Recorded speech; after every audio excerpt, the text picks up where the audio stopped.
प्रभु जी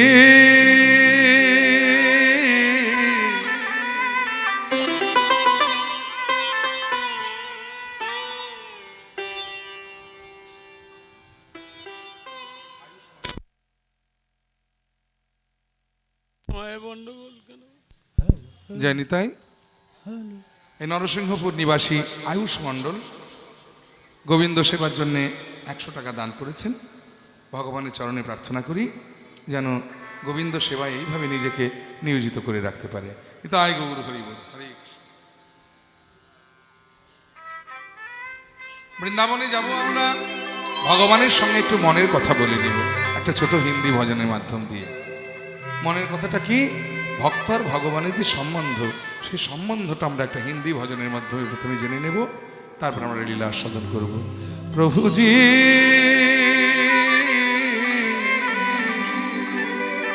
तुम चंदन हम पानी पानी, तुम चंदन हम पानी पानी, तुम चंदन हमें पानी, तुम चंदन हमें पानी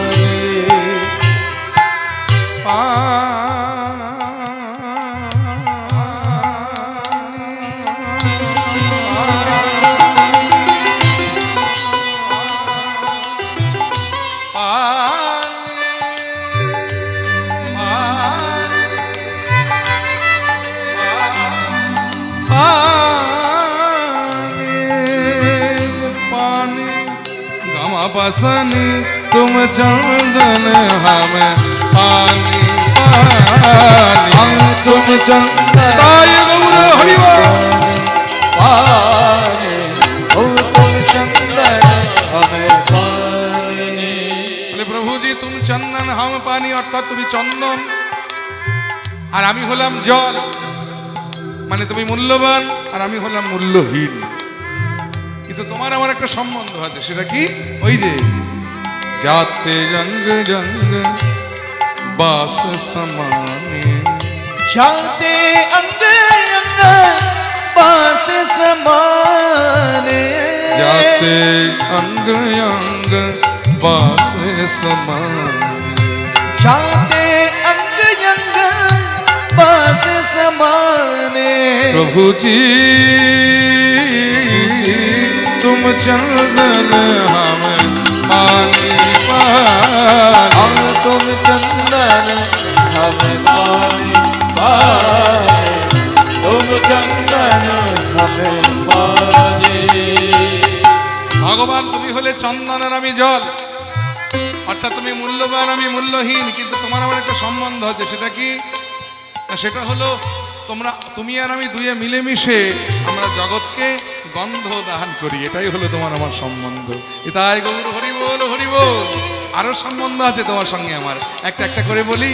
প্রভুজি তুম ধনবান আমি মোরা রে, प्रभुजी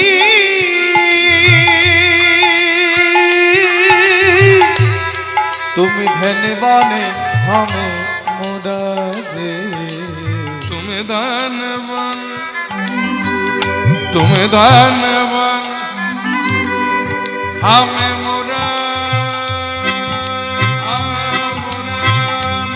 रे, तुम धनवान हमें मोरा मोरा, तुम धनवान हमें मोरा। তাহলে সম্বন্ধটা কি দাঁড়ালো? ওই যে जैसे चित्रवत चंद्र चकोरा, जैसे चित्रवत चंद्र चकोरा, जैसे चित्रवत चंद्र चकोरा, प्रभु जी तुम चंदन हम पानी पानी, तुम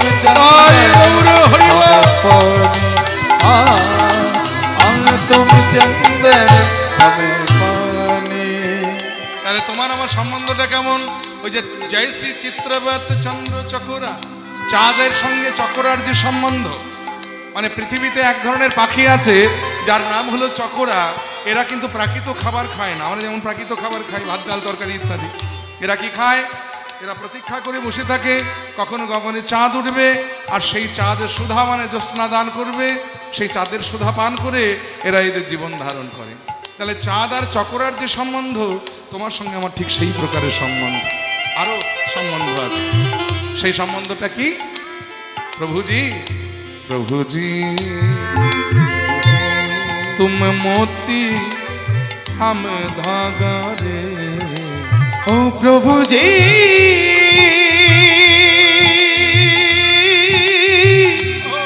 तुम मोती हम धागा रे।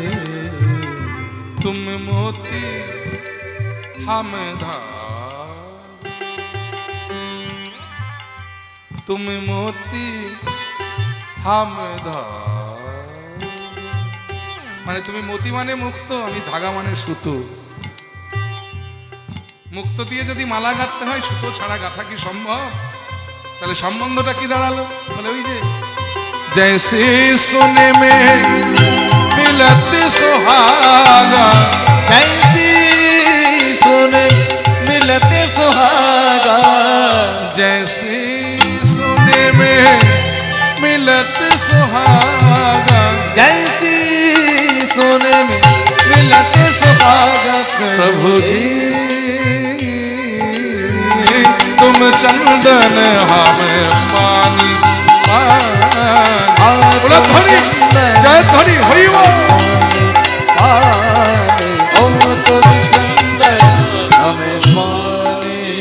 তাহলে আরো সম্বন্ধ আছে কি? प्रभु जी तुम दीपक हम बाती रे। ओ प्रभु जी प्रभु जी प्रभु जी तुम दीपक हम बाती रे।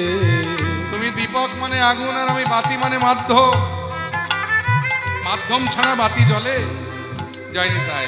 মাধ্যম ছাড়া আগুন জ্বলে? আগুন জ্বলে না। আগুন জ্বালাতে গেলে একটা বাতির প্রয়োজন হয়।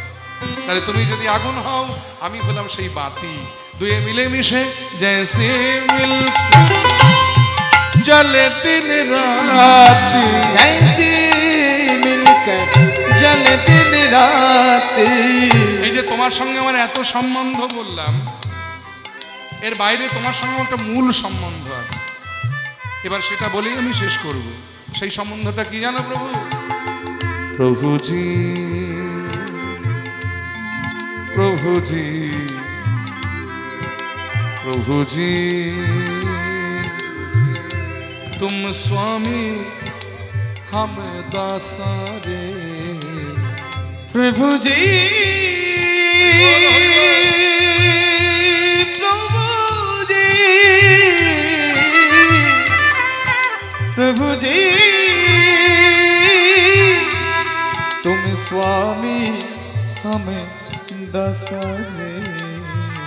तुम स्वामी हम दासा, অর্থাৎ তুমি আমার প্রভু, আর জন্মে জন্মে আমি তোমার চরণের দাস। এটা হলো তোমার সঙ্গে আমার মূল সম্বন্ধ। এই কথাগুলো এতক্ষণ যিনি বলছিলেন তিনি আমি নই, কিন্তু তিনি একজন বৈষ্ণব চূড়ামণি, তবে মুচির ঘরে জন্মেছিলেন। শাস্ত্রে বললেন মুচি হয়েও শুচি হয় যদি কৃষ্ণ ভজে, আবার শুচি হয়েও মুচি হয় যদি কৃষ্ণ ত্যাজে। যাকে দ্রৌপদী সেবা দিয়েছিলেন বলে স্বর্গে ঘণ্টা বেজেছিল, নাম ছিল তার ভক্ত রুই দাস। সেই রুই দাসের লেখায় বিখ্যাত ভজনটি। সেই রুই দাস বললেন ऐसी भक्ति अरे रुई दास, ऐसी भक्ति करे रुई दासा, ऐसी भक्ति करे रुई दास। प्रभु जी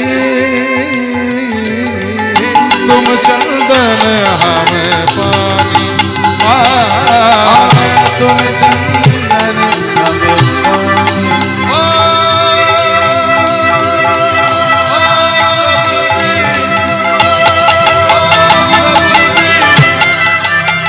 प्रभु जी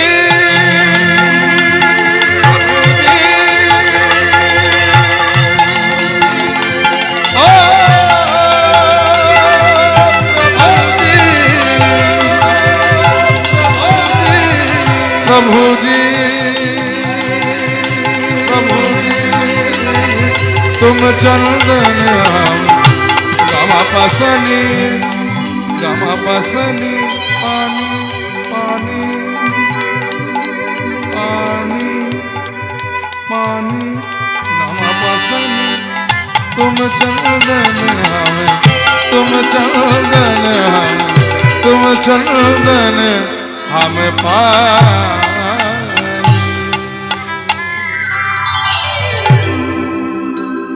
তাহলে একটা হিন্দি ভজনের সঙ্গে মধ্যে মাধ্যম দিয়ে আমরা ভগবানের সঙ্গে একটু মনের কথা বলে নিলাম, ভগবানের সঙ্গে আমাদের সম্বন্ধটা আমরা একটু জুড়ে নিলাম।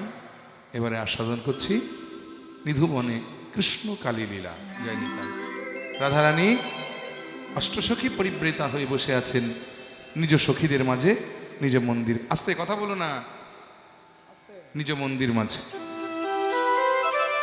সখীদের মাঝে বসে রাধারানী কৃষ্ণ অনুরাগের কথাগুলি বলছে। জানি তাই যে ঘরে বসে রাধারানী কৃষ্ণ অনুরাগের কথাগুলি বলছেন মায়েরা, সেই ঘর কিন্তু এই প্রাকৃত জগতের আর 5টা ঘরের মতো ঘর নয়, একটু আলাদা, একটু বিশিষ্ট। আর এই ঘরটা রাধারানীর জন্য একজন স্পেশাল ভাবে বানিয়েছিলেন। জানেন কে বানিয়েছিলেন মায়েরা? জানেন? ঘরের একটা স্পেশাল নামও ছিল। আচ্ছা, কথা যখন ওটা একটু ছোট করে বলিনি। রাধারানী একা নন, আপনারা জানেন কিনা জানি না, রাধারানীর কিন্তু আরেকটা বোন ছিলেন, ছোট বোন। বৃষভানু রাজার আরেকটি কন্যা ছিল। এই কন্যা দুটি, একজন রাধারানী আর রাধারানীর ছোট বোনটার নাম ছিল অনঙ্গ মঞ্জুরি। এরা দুই বোনই কিন্তু একই বাড়ির বউ হয়ে এসেছিলেন। আয়ানেরও একটা ছোট ভাই ছিলেন যার নাম ছিল দুর্মদ। খুব ঘটা করে বৃষভানু রাজা আয়ানের সঙ্গে আর রাধারানীর, আয়ানের সঙ্গে রাধারানীর আর দুর্মদের সঙ্গে অনঙ্গ মঞ্জুরির বিবাহ দিয়েছিলেন। যদিও এই বিবাহ দিতে গিয়ে প্রথম অবস্থায় একটু অসুবিধায় পড়তে হয়েছিল। আর এই অসুবিধায় পড়াটার কারণ হলো রাধারানীর শ্বশুর মশাই। যায়নি তাই কি নাম বলুন তো? শ্বশুর মশাইয়ের নাম কি? হ্যাঁ, এই তো, বাহ, আপনারা জানেন? শাশুড়ি ননদিনীর নাম জানেন? এটা জানে সবাই, খুব বিখ্যাত নাম, জটিলা কুটিলা, খুব বিখ্যাত নাম। কিন্তু শ্বশুরের নামটা আমরা অনেকেই জানি না। আচ্ছা, আমি একটা অপশন দিচ্ছি, দেখুন আপনারা নিজেরাই বার করে নিতে পারবেন। রাধারানীর শাশুড়িকে আর ননদীকে পাশাপাশি দাঁড় করিয়ে দিন, মানে জটিলার কুটিলা পাশাপাশি দাঁড় করিয়ে দিন, তাহলে দেখুন শ্বশুরের নামটা বেরিয়ে যাবে। গুগলি, জটিলা কুটিলা পাশাপাশি এক জায়গায় থাকলে কি বাঁধে? সেখানে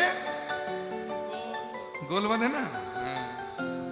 রাধারানীর শ্বশুর মশাই অর্থাৎ জটিলা স্বামীর নাম ছিল গোল ঘোষ। ধনে মানে অর্থে, মান সম্মান প্রতিপত্তিতে কোনো অংশেই বৃষভানু রাজার থেকে কমা ছিলেন না। কিন্তু একটা জায়গায় অসুবিধা, সেটা হলো ধনী এ জগতে দু প্রকারের হয়, এক হলো উদার ধনী আর এক হলো কৃপণ ধনী। যারা উদার ধনী হন তাদের দেখবেন পকেটে পয়সা না থাকলেও ভাব দেখে বোঝার উপায় নেই। নদী যেমন তার জল শুকিয়ে গেলেও রেখাটা রেখে যায়, বলতে চায় একদিন এখানে আমি ছিলাম। কিন্তু যারা কৃপণ ধনী হন, আমার থেকে কমিটির দাদারা ভালো জানেন বেশি, চাঁদা চাইতে গিয়ে দেখবেন তাদের বাড়িতে কবে একটা ছিঁড়া 2 টাকার নোট চালের পাতায় গুজে রেখেছে, সেটা খুঁজে খুঁজে বার করবে। তাই বৃষভানু রাজা ছিলেন উদার ধনী আর গোল ঘোষ ছিলেন কৃপণ ধনী। সমস্যাটা এখানেই বাঁধল। বৃষভানু রাজা কন্যাদায়গ্রস্ত পিতা, মানে মাথার ওপরে একটা নয় দুটো বিবাহযোগ্যা কন্যা। এরকম থাকলে বাবার খাওয়া দাওয়া থাকে, ঘুম থাকে, যতক্ষণ সুপাত্রে দান না করা যাচ্ছে। অনেক দেখে শুনে, অনেক ভেবে চিনতে গোল ঘোষের 2টি ছেলেকে দেখে বৃষভানু রাজার পছন্দ হয়ে গেল, আয়ান আর দুর্মদকে দেখে। এই গোল ঘোষকে একদিন দরবারে দেখে পাঠালো। গোল ঘোষ তো রাজবাড়িতে এসে হাজির। আর যেই গোল ঘোষ রাজবাড়িতে এসে হাজির হয়েছে, বৃষভানু রাজার সঙ্গে সঙ্গে গোল ঘোষকে দেখেই অমনি, আরে কে আছিস? সৌভাগ্য আমার, কে এসেছে দেখ, খাতির কর, যত্ন কর, বসতে দে, খেতে দে। গোল ঘোষ চিন্তা করছে সর্বনাশ, বলা নেই কওয়া নেই, রাজবাড়িতে এত খাতির যত্ন, পরে কপালে কি আছে কে জানে। ভয়ে ভয়ে বসলেন বটে, আর বসেই বলেন, মহারাজ কৌতূহল চেপে রাখতে পারছি না, যদি কেন ডেকেছেন একটু বলেন। বলছি, শান্ত হন আপনি একটু। বেআই মশাই, এই রে, মুখ ফসকে বেরিয়েই গেল, আচ্ছা, বেরিয়ে যখন গেছেই, আপনি তো জানেন যে আমি কন্যাদায়গ্রস্ত পিতা। আমার একটা নয় দুটো বিবাহযোগ্য কন্যা আছে, রাধারানী আর তো ছোট বোন অনঙ্গ মঞ্জুরি। অনেক দিন ধরে দুটো ছেলে খুঁজছি, মনে মনে পাত্র খুঁজছি। আজকে আপনার দুই পুত্রকে দেখে আমার খুব পছন্দ হয়ে গেছে। তা আপনি যদি কৃপা করে আমার রাধারানীর সঙ্গে আপনার আয়ানের আর আমার অনঙ্গ মঞ্জুরির সঙ্গে আপনার দুর্মদের বিবাহ দিতেন, আমি বড় কৃতার্থ হতাম। আর যেই বলেছে সঙ্গে সঙ্গে গোল ঘোষ লাভ দিয়ে 3 পা পিছিয়ে বলেন, সর্বনাশ রাজামশাই, আপনি আমায় ক্ষমা করুন, আমি আপনার প্রস্তাবে রাজি হতে পারলাম না। বলে কেন? তাহলে কি আমার মেয়েটিকে পছন্দ, মেয়ে দুটো কি পছন্দ নয় আপনার? না না, পছন্দ অপছন্দের বিষয় নয়। আসলে আপনি হলেন রাজা আর আমি হলাম প্রজা, আপনার সঙ্গে কি আর আমার আত্মীয়তা মানায়? কিন্তু ব্যাপারটা ওখানে নয়। আসল ব্যাপারটা কোথায় লুকিয়ে দেখুন। তখনকার দিনে একটা রীতি ছিল, এখন যেমন দেখবেন বিবাহ করে পাত্রপক্ষ পাত্রীপক্ষের কাছ থেকে পণ নেন, আর তখনকার দিনে পাত্রীপক্ষ পাত্রপক্ষের কাছ থেকে পণ চাইত। তা গোল ঘোষ চিন্তা করলেন, রাজবাড়িতে যদি একটা নয় দুটো ছেলে বিয়ে দিই, আমার টাকা পয়সা ধন সম্পত্তি যা আছে, রাজামশাই দুটো মেয়ের জন্য পণ স্বরূপ চেয়ে নিয়ে নেবে, দরকার নেই। সমানে সমানে ছাড়া পীড়িত হয় না, রাজবাড়িতে বিয়ে দেব না। এই বলে গোল ঘোষ চলেই যাবেন, আর বৃষভানু রাজা ছুটে গিয়ে গোল ঘোষের দুটি হাত ধরে বলেন, বেয়াই মশাই, বেয়াই বলে যখন ডেকেই ফেলেছি, তাহলে বৃষভানুপুরের মাটিতে দাঁড়িয়ে আমি আজকে প্রতিজ্ঞা করে বলছি যে আমার মেয়ে দুটিকে আমি আপনার বাড়ির পুত্রবধূ করে পাঠাবই। কিন্তু কথা দিলাম, তার বিনিময়ে আমি আপনার কাছে টাকা পয়সা ধন সম্পত্তি সোনাদানা গয়নাগাটি কিচ্ছু চাইবো না, আমি কোনো পণ নেব না। বৃষভানু রাজা এই গোল ঘোষ বললেন, কি বললেন ওরা করে বলুন?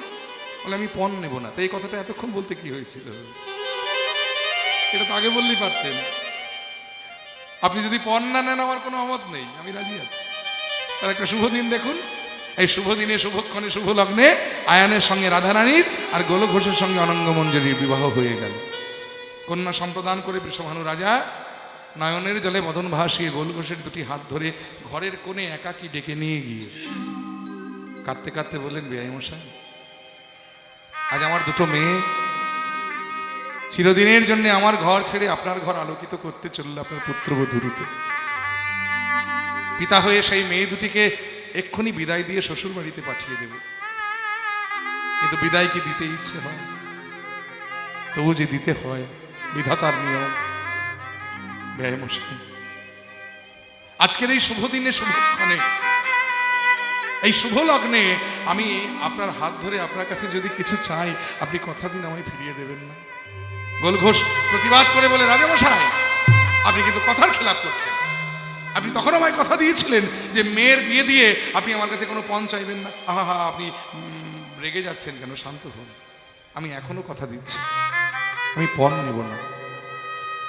টাকা পয়সা ধন সম্পত্তি সোনাদানা গয়নাগাটি আমি কিচ্ছু চাইব না। আমি শুধু দুটো কথা চাই, আপনি দেবেন? ও, কথা চাই। তো কথা চাইলে একটা কেন, দুটো কেন, 1000 কথা আপনাকে দিতে পারি। বলুন কি কথা দিতে হবে? বেশি কিছু না। আমি আমার ছোট মেয়েটার জন্য আপনার কাছে কিছু চাইব না। আসলে যত চিন্তা তো আমার ওই বড় মেয়েটাকে, আমার ওই রাধারানী। আপনি তো জানেন বেয়াই মশাই, আমার ওই বড় মেয়েটা আমার ঔরসজাত সন্তান নয়, আমি ওর জন্মদাতা পিতা নই। ওর কোন শৈশবে ওর মা কৃত্তিকা সরোবরে স্নান করতে গিয়ে পদ্ম পাতার উপরে ওকে কুড়িয়ে পেয়েছে। সেই থেকে মেয়েটি আমার বাড়িতে আমার বড় মেয়ের মতো করে বড় হয়েছে। জানেন বেয়াই মশাই, সেদিন হতে আজ অবধি একটা মুহূর্তের জন্য আমি কোনোদিন ওকে বুঝতে দিইনি যে আমি ওর জন্মদাতা পিতা নই। কিসে ভালো থাকবে, কিসে সুখে থাকবে, দিনরাত শুধু সেই চিন্তা করে গেছে। জানেন, এই যে মেয়েটা আমার এত বড় হয়ে গেল, আজকে আপনার বাড়িতে যাচ্ছে স্বামীর ঘর করতে, কিন্তু আজ অব্দি মেয়েটা আমার নিজের হাতে দুটো খেতে পর্যন্ত পারে না। ওকে খাইয়ে না দিলে ওর খাওয়া হয় না। নিজের বসনটা পড়তে পারে না, চুল বাঁধতে পারে না, কাজল পড়তে পারে না, আলতা পড়তে পারে না। কারণ নিজের হাতে জীবনে কখনো কোনো কাজ আমি ওকে করতে দিইনি। দিনরাত শুধু ভেবেছি কি করলে মেয়েটা আমার সুখে থাকবে, ভালো থাকবে। আর সেই জন্যে আমি ওর সুখের কথা মাথায় রেখে ওর জন্য আমি 8খানা সখী নিযুক্ত করে রেখেছি, যারা ওকে খাইয়ে দেয়, বসন পরিয়ে দেয়, চুল বেঁধে দেয়, আলতা পরিয়ে দেয়, কাজল পরিয়ে দেয়। তো মেয়েটা আমার আজকে আপনার বাড়িতে যাচ্ছে, নতুন জায়গা, নতুন সংসার, নতুন ঘর, না জানি ওখানে গিয়ে কি করবে মেয়েটা আমার, আমি বড় চিন্তায় থাকবো। তাই টাকা পয়সা ধন সম্পত্তি নয়, শুধু আমার মেয়েটার সুখের কথাটা মাথায় রেখে আপনি যদি আমার মেয়েটার ওই 8টা সখীকে সঙ্গে করে নিয়ে যেতেন, আমি বড় কৃতার্থ হতাম। শুনে গোল ঘোষ চমকে উঠেছে, মনে মনে বলছি বাপরে বাপ, রাজামশাই বলে কি রে বাবা, এর থেকে মনে হয় কিছু টাকা পয়সা চাইলে ভালো হতো। কারণ একে দুটো বউ, তারপরে আবার 8টা সখী, মানে এই 10 জন মানুষকে আমার সারা জীবন খেতে পড়তে দিতে হবে, মরেছি তো। কিন্তু সমাজে আমার একটা মান সম্মান আছে, কথা দিয়ে ফেলেছি, কথার তো খিলাপ করা যাবে না। অবশেষে কথা রক্ষার্থে গোল ঘোষ বললেন, ঠিক আছে রাজামশাই, আপনি যখন এত করে বলছেন তাহলে পাঠিয়ে দিন, এবার তাহলে আমায় বিদায় দিন। বলে, দাঁড়ান বেআই মশাই, আরেকটি কথা আছে। না, আবার কি কথা? বলে, কেন, আপনি যে আমায় বললেন কথা দিলে আমায় একটা কেন, দুটো কেন, 1000 কথা দিতে পারেন। বলে, হ্যাঁ তা তো বলেছি। তাহলে শুনুন, আমার রাধারানীর যে 8টা সখী, ছেলেবেলা থেকে ওদেরও আমি কোনোদিন কখনো কোনো দুঃখ কষ্ট করতে দিইনি, ওদেরও সুখে রেখেছিলাম। আর ওদের সুখের ব্যাপারটা মাথায় রেখে আমি আবার প্রত্যেকটা সখীর জন্য 8খানা করে সখী নিযুক্ত করে রেখেছি। মানে 28টা 64খানা সখী, যাদেরকে বলা হয় মঞ্জুরি সখী, যারা 64 মহান্ত হয়ে এসেছিলেন এই কলির যুগে। তবে মশাই, আপনি যদি ওদের সুখের ব্যাপারটা মাথায় রেখে ওই 64খানা মঞ্জুরি সখীকেও নিয়ে যেতেন, আমি বড় কৃতার্থ হতাম। গোল ঘোষ মনে মনে চিন্তা করলেন, বাপরে বাপ, এ তো মরার উপরে খানার ঘাড়ে বাবা। হ্যাঁ, একে 10 জন, তারপরে 64 জন, মানে 74 জন মানুষকে আমায় সারা জীবন খেতে পড়তে দিতে হবে, বলেছি তো। এখন এই যদি কথার খেলাপ করি, 10 জন মানুষ আমার দিকে আঙুল তুলে বলবে, বেটা গোল ঘোষের কথার মূল্য নাই। অতএব অবশেষে কথা রক্ষার্থে এই সকলকে নিয়ে যখন গোল ঘোষ বাড়িতে ফিরলেন, আজ বাসর সজ্জা, সুন্দর সাজানো খাট, গোলাপের পাপড়ি ছড়ানো, আয়ানের পাশে রাধারানী শয়ন করে আছেন সেই বাসর ঘরে। হঠাৎ মধ্যরাত্রিতে আয়ানের নিদ্রা ভঙ্গ হয়ে গেল। রাধারানীর কান্না শুনে চমকে উঠলেন, আহারে, রাজবাড়ির মেয়ে তো, না জানি আমার বাড়িতে এসে কত দুঃখ কষ্ট হচ্ছে, তাই বুঝি রাধারানী আমার কাঁদছে, একবার সান্ত্বনা দেওয়া যাক। এই বলে আয়ান উঠে রাধারানীকে সান্ত্বনা দেবেন বলে যেমনই রাধারানীর বদন পানে চেয়েছে, উনি চমকে উঠেছে, আমি কি, এ আমি কে দেখছি? রাধারানী তো জেগে জেগে কাঁদছে না, ও তো ঘুমিয়ে ঘুমিয়ে কাঁদছে। আর ঘুমের ঘরে যে নামটা করে রাধারানী কাঁদছে, সে তো আর অন্য কারো নাম না। এই বৃন্দাবনে আমার একটা দূর সম্পর্কে দিদি আছে, যার নাম হলো যশোদা, তার একমাত্র সন্তান যার নাম হলো কৃষ্ণ। রাধারানী বাসর ঘরে স্বামীর পাশে শুয়ে পরপুরুষ কৃষ্ণ নাম করে করে কাঁদছে। যে মেয়ে বাসর ঘরেই পরপুরুষের নাম করে কাঁদে, সারা জীবনে তো তার কান্না বন্ধ করতে পারবো না। কিন্তু এর কথা যদি পাড়ার 5 জন শোনে, লজ্জায় আমার মাথা হেট হয়ে যাবে, মুখ দেখাতে পারবো না। কি করা যায়? এই সারাটা রাত্রি ধরে আয়ান আর ঘুমোতে পারলেন না। সকালবেলা উঠেই একটা বুদ্ধি স্থির করলেন যে কাঁদতে হয় এমন জায়গায় বসে বসে কাঁদবি যাতে পাড়ার কেউ শুনতে না পারে, তার ব্যবস্থা করুন। সঙ্গে সঙ্গে আয়ান লোকজন ডেকে তড়িঘড়ি রাধারানীর জন্য একটা স্পেশাল ঘর বানিয়ে দিলেন। ঘরটা স্পেশাল কেন বললাম জানেন? দাঁড় করিয়ে রাখতেন রাধারানীকে পাহারা দেওয়ার জন্য। এই প্রহরী দুজন কারা কারা জানেন? একজন হলেন বাঘিনী, আর একজন হলেন মানে নাগিনী। এই বাঘিনী ছিলেন জটিলা, আর নাগিনী ছিলেন কুটিলা। ঘরটার একটা স্পেশাল নাম দেওয়া ছিল। কি নাম? দেখবেন প্রাকৃত জগতে বাড়ি বানিয়ে আমরা শখের নাম দিই না, পিতৃভবন, মাতৃভবন, সুখনীড়, আনন্দনিকেতন, শ্রীনিকেতন, শান্তিনিকেতন, কত রকম নাম আর কি। তেমনি রাধারানীর বাড়ির একটা নাম ছিল, ঘরের একটা নাম ছিল, নামটা হলো বাদিনীর ঘর। জয় বাদিনীর ঘর।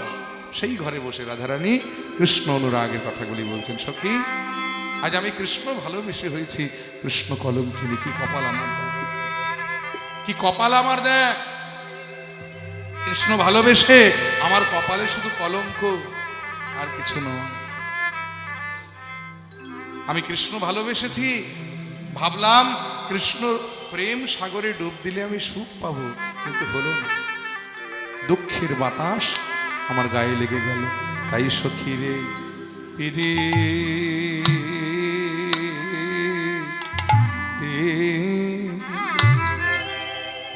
পিরিতি সুখের, পিরিতি সুখের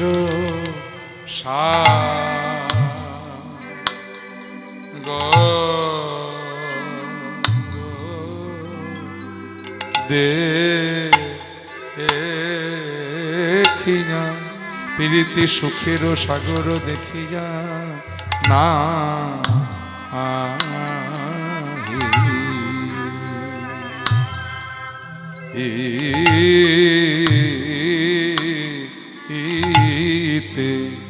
নাহিতে নামিলা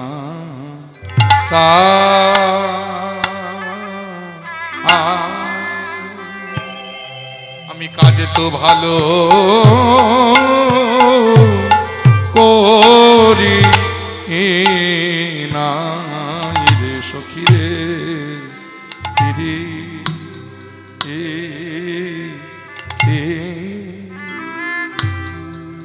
প্রীতি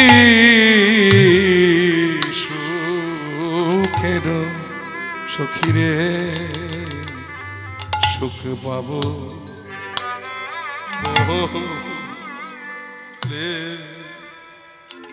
জলে নেমেছিলাম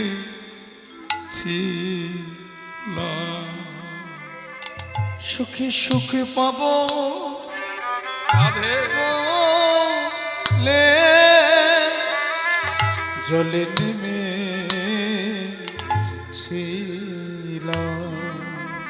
সুখে পাবো বলে জলে নেমেছিলাম সুখে পাবো বলে জলে নেমেছিলাম এখন দুঃখের বাতাস লাগলো গায়ে সুখ পাবো বলে জলে নেমেছিলাম এখন দুঃখে বাতাস লাগলো গায়ে সুখ পাবো বলে জলে নেমেছিলাম এখন দুঃখের বাতাস লাগলো গায়ে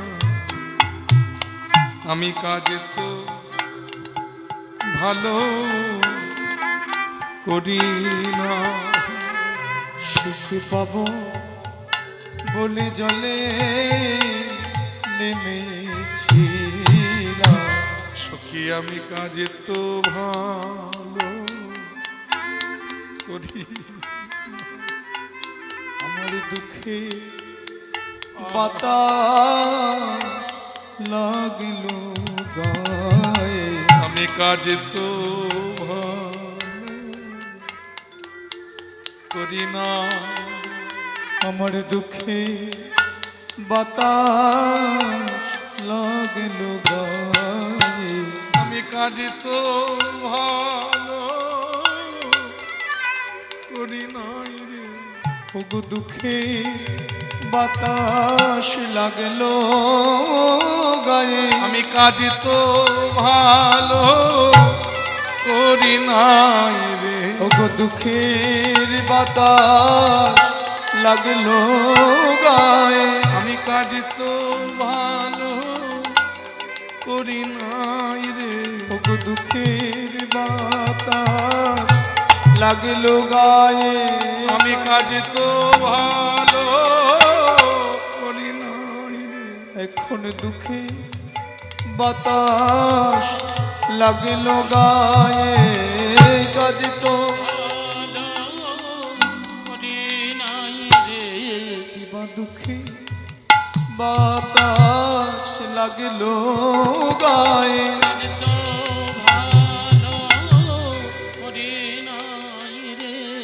এখন দুঃখে বাতাস লাগলো গায়ে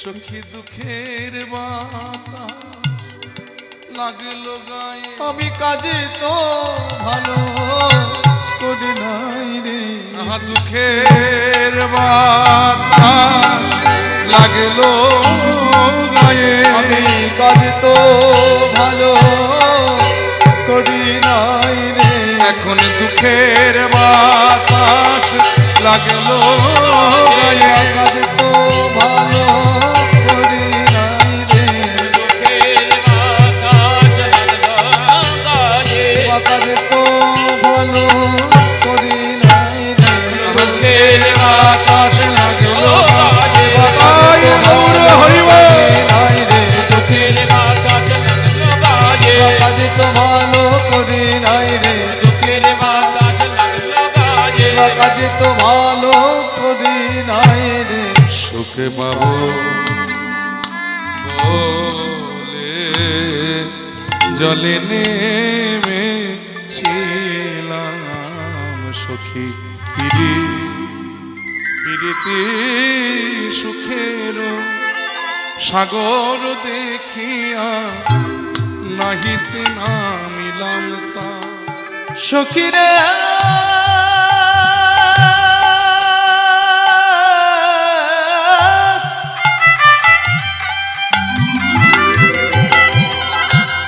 ওরে আমার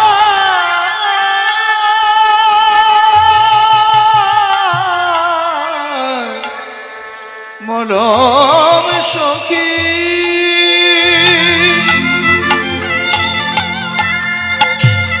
সখীরে সখীরে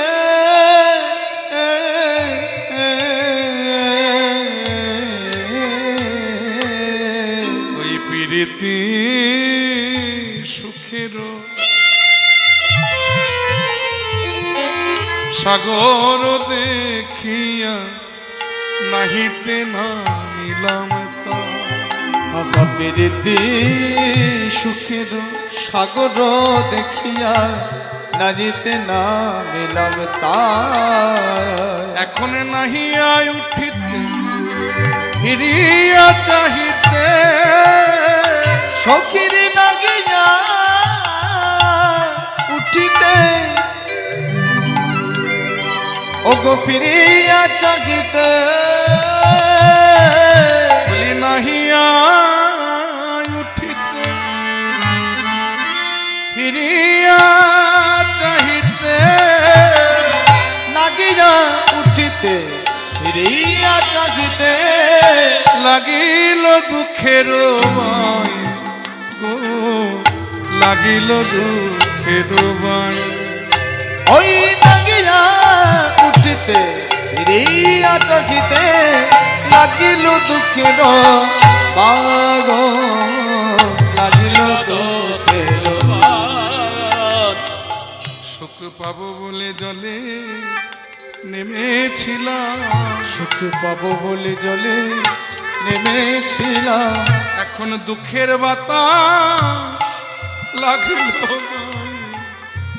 সুখ পাবো বলে আমি নেমেছিলাম এখন দুঃখের বাতাস লাগিল গায়ে সুখ পাবো বলে জলে নেমেছিলাম সখীকে বা নিরমিল প্রেম সরোবর নিরমিল তার জল কেবা কেবা নিরমিল প্রেম সদমর নিরমিল তার জল হেথা দুঃখের মকর ফিরে নিরন্তর হেথা দুঃখের মকর ফেরে নিরন্তর প্রাণ করে টলমল গো প্রাণ করে টলমল হেথা দুঃখের মকর ফেরে নিরন্তর প্রাণ করে টন মলে গো কানে করে টলমল প্রেম সরোবর কৃষ্ণ প্রেম সরোবরে আমি ডুব দিয়েছিলাম কেন যদি আমি একটু সুখ পাই সেই আশা সুখের আশায় কৃষ্ণ প্রেম সরোবরে ডুব দিলাম আর কি হলো জানিস ডুব দিয়ে যেমনি স্নান করে আমি তীরে উঠলাম অমনি দুঃখের বাতাস এসে আমার গায়ে লাগলো দুঃখের বাতাস গায়ে লাগলো, তাই সখী রে আমি কাজ ভালো করিনি, আমি কাজ ভালো করিনি। কেবা নিরমিল প্রেম সরোবর, নিরমিল তার জল, জানি না কে নির্মাণ করেছে এই প্রেম সরোবর। এটা দুঃখের মকর, দুঃখের মকর ফিরে নিরন্তর, প্রাণ করে টলমল। জানিস ললিতা, একদিকে ঘরের জ্বালা, তারপরে আবার পাড়াপড়শির জ্বালা, তারপরে আবার ঘরে শাশুড়ি ননদির জ্বালা, সহ্য করা যায়? এত জ্বালা এই অবলা নারী কি করে একা সইবে বল দেখি? তবু ঘরের লোকে দুটো বেশি কথা বললে সহ্য করা যায়, কিন্তু পাড়াপড়শি তাদের খাই না পড়ি, হ্যাঁ পাড়াপড়শির খাই না পড়ি যে তাদের কথা শুনতে যাবো। গুরুজন জ্বালা জলে রসিহালা, গুরুজন জ্বালা জলে রসি, আমার গুরুজন জ্বালা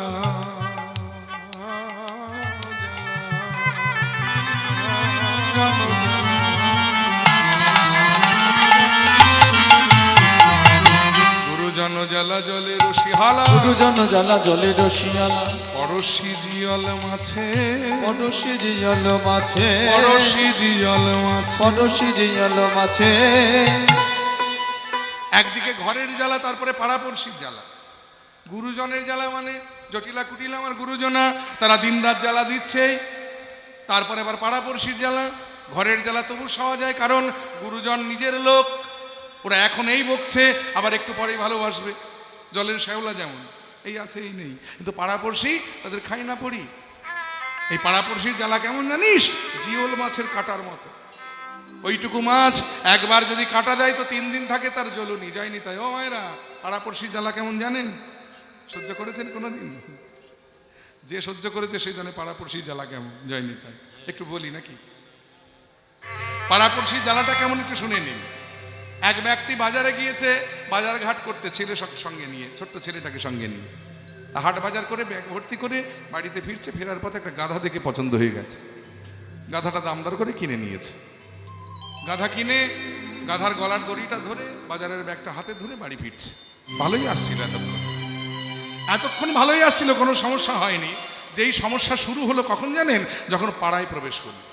একজন পড়শি বেরিয়ে বললে যে, ও দাদা গাধা কিনেছো, গাধা হয়ে গেছো দেখছি। বলে কেন? বলে এত সুন্দর গাধাটা কিনেছো, কাজে লাগাও। বাজারের ব্যাগটা হাতে ধরে নিয়ে আসার দরকার কি? ওটা গাধার পিঠে বেঁধে দিলেই তো ঝামেলা চুকে যায়। ভদ্রলোক চিন্তা করলো, তাই তো রে বাবা, এই বুদ্ধিটা তখন হয়নি কেন আমার? ব্যাগটা বয়ে বয়ে কষ্ট করে নিয়ে আসছি। এই বলে ভদ্রলোক এই গাধার পিঠে ব্যাগটা বেঁধে দিয়ে গাধা নিয়ে বাড়ি যাচ্ছে। আবার কয়েক পায়ে গিয়েছে, আরেকজন পড়শি বেরিয়ে বললেন, আচ্ছা দাদা এই তোমার একটু বুদ্ধি শুদ্ধি হয়নি নাকি? বলে কেন? বলে ছোট্ট ছেলেটাকে হাঁটিয়ে নিয়ে যাচ্ছ, কেন ওকে গাধার পিঠে উঠিয়ে দিতে পারোনি? হরি বল। ভদ্রলোক চিন্তা করলো, তাই তো, ছোট ছেলেটা হেঁটে হেঁটে যাচ্ছে, ওকে তো গাধার পিঠে তুলে দিলেই হতো। এই বলে, আয় খোকা আয় বাবা, গাধার পিঠে উঠিয়ে দিয়েছে ছেলেটাকে। আরো কিছুটা যাওয়ার পরে আরেকজন পড়শি বেরিয়ে বলছে, এই ছোড়া, দিন দিন বড় হচ্ছিস, বুদ্ধি কবে হবে? হ্যাঁ, বাবা বৃদ্ধ হয়েছে, বাবা হেঁটে হেঁটে যাচ্ছে, তুই গাধার পিঠে উঠেছিস না? ছেলেটা চিন্তা করলো, তাই তো, আমার তখন হাঁটার বয়স, আমি হাঁটবো, বাবা কেন হাঁটবে? বাবা বৃদ্ধ হয়েছে। আচ্ছা, ছেলেটা নিজে নেমে, বাবা এসো তুমি উঠে পড়ো, বাবাকে উঠিয়ে দিয়েছে। আরো কিছুটা যাওয়ার পরে আরেকজন পড়শি বেরিয়ে বলছে, বুড়ো বয়সে লোকটার ভীমরতি ধরেছে, ওই লোক ওইটুকু ছেলেকে হাঁটিয়ে নিজে কিনা গাধার পিঠে উঠেছে। চিন্তা করো, এখন সে কি করবে? নিজে উঠলেও দোষ, আবার ছেলে উঠলেও দোষ। চিন্তা করলেন, না এত দরকার নেই, দুজনে মিলেই ওঠা যাক। এই খোকা আয় বাবা উঠে পড়। আবার ছেলেকে তুলে নিয়েছে। আরো কিছুটা যাওয়ার পরে বাড়ির কাছাকাছি এসে গেছে একদম, পড়শি বেরিয়ে বলছে, দেখেছো কাণ্ডখানা, ওইটুকুনি গাধা, তার উপরে দুটো মানুষ, আবার অত বড় একটা বাজারের ব্যাগ। এখন সে কি করে? ভদ্রলোক এত রেগে গেছে যে গাধার পেট থেকে নিজে নেমেছে, ছেলেকে নামিয়েছে, ব্যাগটাও নামিয়েছে, একটা বাঁশ আর দড়ি জোগাড় করেছে। সেই দড়ি দিয়ে গাধার 4 হাত পা আচ্ছা করে বেঁধেছে, মাঝখানে বাঁশ ভরে দিয়ে একদিকে ছেলে কাঁধে নিয়েছে, একদিকে বাবা কাঁধে নিয়েছে, গাধা নিয়ে বাড়ি যাচ্ছে। পাড়াপড়শির জ্বালা হলো এরকম। ঘরের জ্বালা তবু সওয়া যায়, কিন্তু পড়শির জ্বালা সওয়া বড় দাম। তাই বললেন, গুরুজন জ্বালা জলে রসিহালা, গুরুজন জ্বালা জলে রসিয়ালা, পড়শি জিয়ল মাছে, পড়শি জিয়াল মাছে, তুলো পানি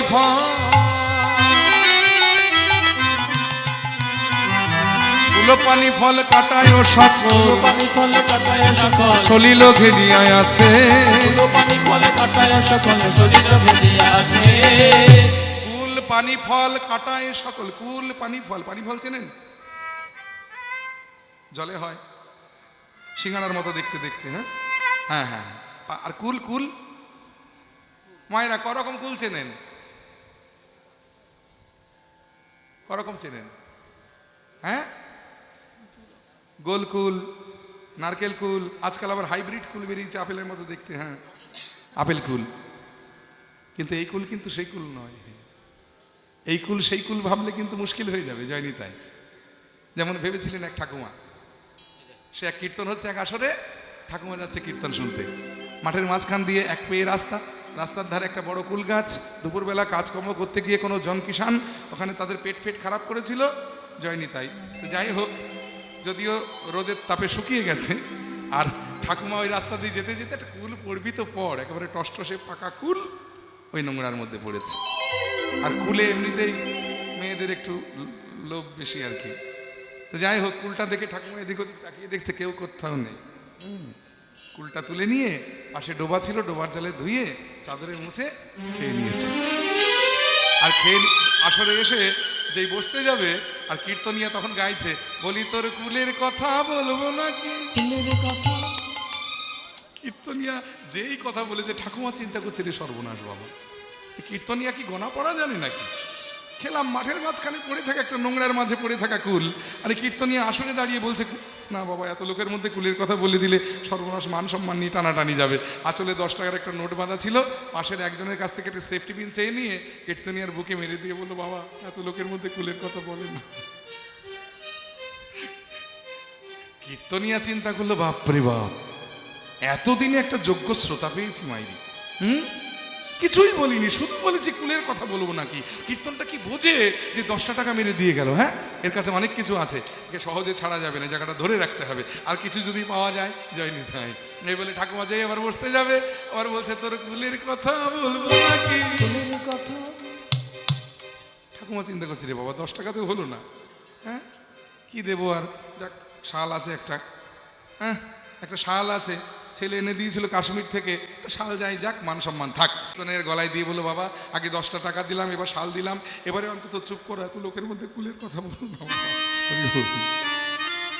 কীর্তনিয়া দেখলো বাহ ভালো আমদানি হচ্ছে 10 টাকা পেলাম দামি একটা শাল পেলাম গলায় আবার একটা মোটা সোনার চেন দেখতে পাচ্ছি ওটা যদি পাওয়া যায় যেই ঠাকুমা বসতে যাবে আবার কীর্তনিয়া বলছে বলি তোর কুলের কথা বলবো নাকি কীর্তন এবার কিন্তু ঠাকুমা খুব রেগে গেছে বলছে কি 10টা টাকা দিলাম এত দামি একটা শাল দিলাম তাও হলো না কি বলবে মাঠের মাঝখানে পড়ে থাকা একটা নোংরার মাঝে পড়ে থাকা কুল খেয়েছিলাম এই তো নাকি বলে দাও যাও বলে দাও এই কুল যেন সেই কুল ভাববেন না তাহলে এই সর্বনাশটা হয়ে যাবে কয় রসুলা কুল মানে হলো গাছের কুল আর কয় দীর্ঘুলা কুল কুল মানে হলো নদীর কুল আর একটা কুল আছে সেই কুল মানে হলো বংশ গৌরব বা বংশ মর্যাদা তার বানানটা কি জানেন ওই গাছের কুলটা বানানো যা এই কুলটা বানানো তাই কয় রসুকাল্লা কুল সমস্যাটা এখানে গন্ডগোলটা এখানেই হয়ে যায় হ্যাঁ এই কুল আর ওই কুল মিশে যায় এই জন্য যায়নি তাই বানানটা তো একই শুধু ব্যবহার প্রভেদে অর্থটা আলাদা একটা কুল একবার ব্যবহার করলে হয় গাছের কুল আর একবার ব্যবহার করলে হয় বংশ গৌরব বা বংশ মর্যাদা রাধারানী বলছে সখী এই যে আমার কুল মানে আমার বংশ গৌরব পানি ফলের মতো পানি ফল মানে ওই যে পানি ফল কি করে জলে জন্মায় আর জলে এমনভাবে থাকে দূর থেকে দেখে মনে হয় যেন এই ডুবলো হরি বল অর্ধেক ডোবা আর অর্ধেক ভাষা অবস্থায় থাকে তেমনি আমার কুল হলো কৃষ্ণ প্রেম সাগরে ওই পানি ফলের ন্যায় অর্ধেক ডোবা আর অর্ধেক ভাষা অবস্থায় আছে এই ডুবলো ভাব হরি বল তাই কুলো পানি ফল কাটায় ও সকল সলিল ঘেরিয়া আছে চণ্ডীদাসে কহে শুনো বিনোদিনী চণ্ডীদাসে কহে শুনো বিনোদিনী চণ্ডীদাসে কহে শুনো বিনোদিনী চণ্ডীদাসে কহে শুনো বিনোদিনী সুখ দুঃখ দুটি ভাই সুখ দুঃখ দুটি ভাই সুখেরও লাগিয়া যে করে পিরিতি সুখেরও লাগিয়া যে করে পিরিতি সুখেরও লাগিয়া যে করে পিরিতি সুখেরও লাগিয়া যে করে পিরিতি দুঃখ যায় তার ঠাই সুখেরও লাগিয়া যে করে পিরিতি দুঃখ যায় তার ঠাই বলে পদকর্তা লীলার এক পাশে দাঁড়িয়ে বলে, রাধারানী সুখ আর দুঃখ হলো পাশাপাশি দুটি ভাই, তুমি সুখের জন্য প্রেম করবে আর দুঃখ পাবে না, এটা কখনো হয়? কারণ দুঃখের অনুভূতি না থাকলে সুখের অনুভবই তোমার হবে না। হরি বল। এই অন্ধকার না থাকলে আলোর গুরুত্ব ছিল কোনো? যায়নি। তাই তেমনি দুঃখ না থাকলে সুখের কোনো মূল্য নাই। অতএব সুখ আর দুঃখ হলো পাশাপাশি দুটি ভাই, সুখের জন্য প্রেম করবে আর দুঃখ পাবে না, এটা হতে পারে কখনো? যায়নি। তাই তাই সখী এই দেখ না, নন্দের নন্দন শনে দোষী নহে কোনো জনে। নন্দের নন্দন শনে দোষী নহে কোনো জনে। নন্দের নন্দন শনে দোষী নহে কোনো জনে। নন্দের নন্দন শনে দোষী নহে কোনো জনে। গোকুলে কে আছে হেন নারী সজনীর? গোকুলে কে আছে সজনীর হাই হাম অভাগিনী হলাম কৃষ্ণ কলঙ্কিনী। হায় আম অভাগিনী হলাম কৃষ্ণ কলঙ্কিনী।